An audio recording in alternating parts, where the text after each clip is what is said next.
আজ আমরা কথা বলবো রবীন্দ্রনাথ ঠাকুরের লেখা একটা কালজয়ী ছোট গল্প নিয়ে। গল্পের নাম শুভা। চলুন এই অসাধারণ গল্পের গভীরে ডুব দিয়ে ওর নীরব কষ্ট আর না বলা কথাগুলো শোনার চেষ্টা করি। আচ্ছা, গল্পটা শুরু করার আগে একটা প্রশ্ন করি। যার কথা বলার কোনো ভাষাই নেই, তার মনের ভেতরের জগৎটাকে, তার আনন্দ বা কষ্টকে, সেটা কি আদৌ বোঝা সম্ভব? এই প্রশ্নটা মাথায় রেখেই চলুন আমরা শুভার গল্পে প্রবেশ করি। আমাদের গল্পের একেবারে কেন্দ্রে আছে শুভা নামের একটি মেয়ে। আর জানেন, ওর নামটাই ছিল ওর জীবনের সবচেয়ে বড় একটা আইরেনি। চলুন দেখি কিভাবে তার নামের অর্থ আর তার আসল জীবনটা ছিল একদম দুটো আলাদা মেরুর। ওর বাবা খুব শখ করে বড় দুই বোনের নামের সাথে মিলিয়ে নাম রেখেছিলেন সুভাষিনী। সুভাষিনী মানে কি? যে খুব সুন্দর করে কথা বলে। কিন্তু কে জানত বলুন, এই মেয়েটা কোনোদিন কথাই বলতে পারবে না। তাই সুভাষিনী নামটা তো চাপা পড়েই গেল। সবাই ওকে সংক্ষেপে ডাকত শুভা। আর গল্পের এই একটা লাইন, এটাই যেন শুভার পুরো জীবনের সার কথা। যে কথা কয় না, সে যে অনুভব করে, ইহা সকলের মনে হয় না। ভাবুন একবার, যে কথা বলতে পারে না, তারও যে একটা মন আছে, তারও যে কষ্ট হয়, এই সহজ সত্যিটা পৃথিবীর বেশিরভাগ মানুষই ভুলে যায়। আর এটাই ছিল শুভার সবচেয়ে বড় যন্ত্রণা। নিজের বাড়িতেই শুভা ছিল যেন একটা নীরব বোঝা। ওর না ওকে নিজের গর্বের কলঙ্ক বলে মনে করতেন। মেয়ের এই অসম্পূর্ণতাটা, ওটা ওর কাছে ছিল একটা লজ্জার বিষয়। বাবা বাণীকণ্ঠ অবশ্য অন্য মেয়েদের চেয়ে ওকে একটু বেশিই ভালোবাসতেন, কিন্তু সেই ভালোবাসাটাও ছিল কেমন যেন গভীর, নীরব, প্রকাশ পেত না।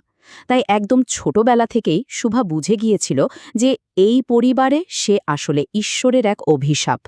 মানুষের এই জগৎ থেকে দূরে সরে গিয়ে শুভা কিন্তু নিজের জন্য একদম অন্য একটা জগৎ তৈরি করে নিয়েছিল। এমন একটা জগৎ যেখানে চোখের ভাষায় কথা বলা যায়, আর প্রকৃতি সে কান পেতে সে কথা শোনে। শুভার ভাষা, সে তো ওর জিভে ছিল না, ছিল ওর দুটো টানা টানা কালো চোখে, ওর মুখের চাহনি, ওর গভীর দৃষ্টি। সে তো যেন হাজারো না বলা কথার ভাণ্ডার। ওর চোখের ভাষা ছিল ঠিক উদার আকাশের মতো, যেখানে সুখ, দুঃখের মেঘ আর সূর্যের আলো একসাথে খেলা করত। আর এই যে শব্দহীন জীবন, এখানে ওর সবচেয়ে কাছের বন্ধু ছিল প্রকৃতি। ওদের গ্রাম চণ্ডীপুরের নদীর কলকল শব্দটাই ছিল ওর প্রাণের কথা। গাছের পাতার মর্মর ধ্বনি ছিল ওর দীর্ঘশ্বাস, আর পাখির ডাক, সেটা যেন ওর হয়েই কথা বলত। ওর বন্ধুরাও কিন্তু কোনো মানুষ ছিল না।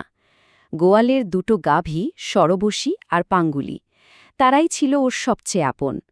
ওরা শুভার পায়ের শব্দ চিনত, ওর হাতের স্পর্শে যে আদর মেশানো আছে নাকি কষ্ট, সেটাও ওরা ঠিক বুঝত। যখনই মানুষের ব্যবহারে ওর মনটা খারাপ হয়ে যেত, ও ছুটে যেত এই বোবা বন্ধুদের কাছে।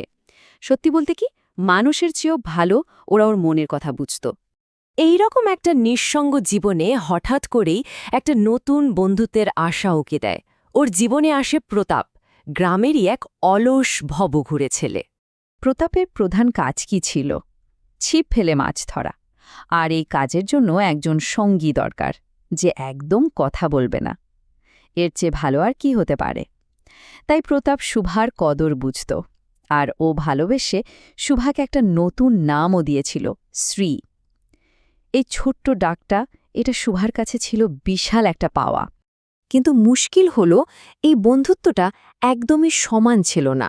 প্রতাপের কাছে শুভা ছিল মাছ ধরার জন্য বেশ সুবিধাজনক একটা নীরব সঙ্গী, ব্যাস এটুকুই। কিন্তু শুভার কাছে, ওর কাছে প্রতাপ ছিল এমন একজন যার জীবনে ও একটুখানি জায়গা পেতে চাইত, যার কাছে ও একটু গুরুত্বপূর্ণ হয়ে উঠতে চাইত। শুভা না মনে মনে ঈশ্বরের কাছে অলৌকিক শক্তি চাইত।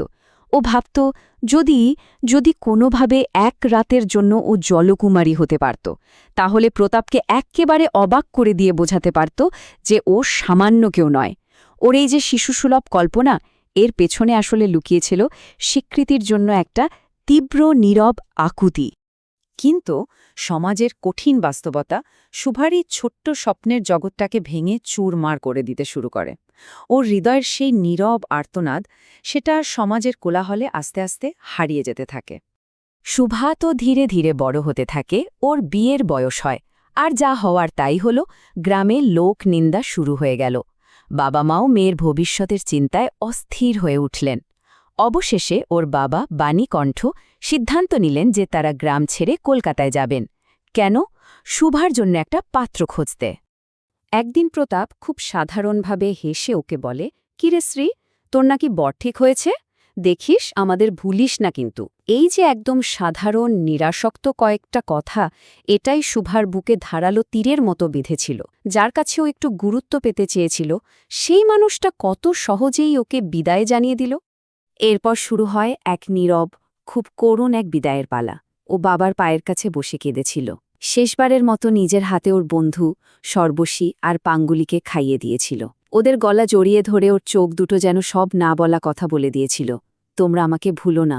আর সবশেষে নদীর তীরে ও এমনভাবে লুটিয়ে পড়ল যেন নিজের মা পৃথিবীকে আঁকড়ে ধরে বলছে, মা, আমাকে যেতে দিও না, আমাকে তোমার বুকে ধরে রাখো।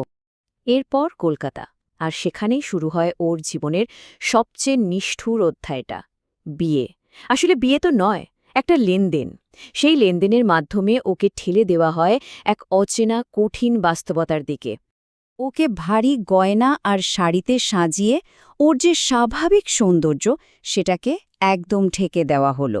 পাত্রপক্ষ ওকে দেখতে এলো ঠিক যেন কোনো জিনিস পরীক্ষা করতে এসেছে। ওর চোখের জল দেখে ওরা ভাবল, বাহ, মেয়েটার মনটা খুব ভালো, আর এতে যেন ওর দাম আরও বেড়ে গেল। অবশেষে কোনো কথা ছাড়াই, ওর মতামত ছাড়াই ওর বিয়েটা হয়ে গেল। মাত্র 7টা দিন, ভাবা যায়? মাত্র 1 সপ্তাহ সময় লেগেছিল ও নতুন পরিবারের এটা আবিষ্কার করতে যে মেয়েটা বোবা। আর ঠিক তখনই ওরা বুঝতে পারল ওদের সাথে নাকি প্রতারণা করা হয়েছে। আর এখানেই গল্পের সবচেয়ে মর্মান্তিক সত্যিটা লুকিয়ে আছে। শুভার চোখ দুটো তো সব কথাই বলেছিল, কিন্তু কেউ তা বোঝার চেষ্টাই করেনি। ওকে ওর নীরবতা ধোঁকা দেয়নি, ধোঁকা দিয়েছে এই পৃথিবীর বুঝতে না পারার ক্ষমতা। শোভার এই যে করুণ গল্প, এটা আমাদের একটা গভীর বার্তা দিয়ে যায়। এমন একটা বার্তা যা 100 বছরেরও বেশি সময় পরেও একটুও পুরনো হয়নি। এই গল্পটা আমাদের কি শেখায়? শেখায় যে সত্যিকারের যোগাযোগ শুধু মুখের কথায় হয় না। আসল সহানুভূতি হল অন্যের হৃদয়ের নীরব ভাষাটা বুঝতে শেখা, অন্যের না বলা কথাগুলো শোনার চেষ্টা করা। এটাই তো সবচেয়ে বড় মানবিকতা। আর সব শেষে প্রশ্নটা এখানে এসে দাঁড়ায়, আমাদের চারপাশে যে শুভারা আজও নীরবে দাঁড়িয়ে আছে, তাদের মনের কথা শোনার চেষ্টাটা আমরা সত্যি সত্যি করি কি? এই প্রশ্নটাই রবীন্দ্রনাথ আমাদের সবার জন্য রেখে গেছেন।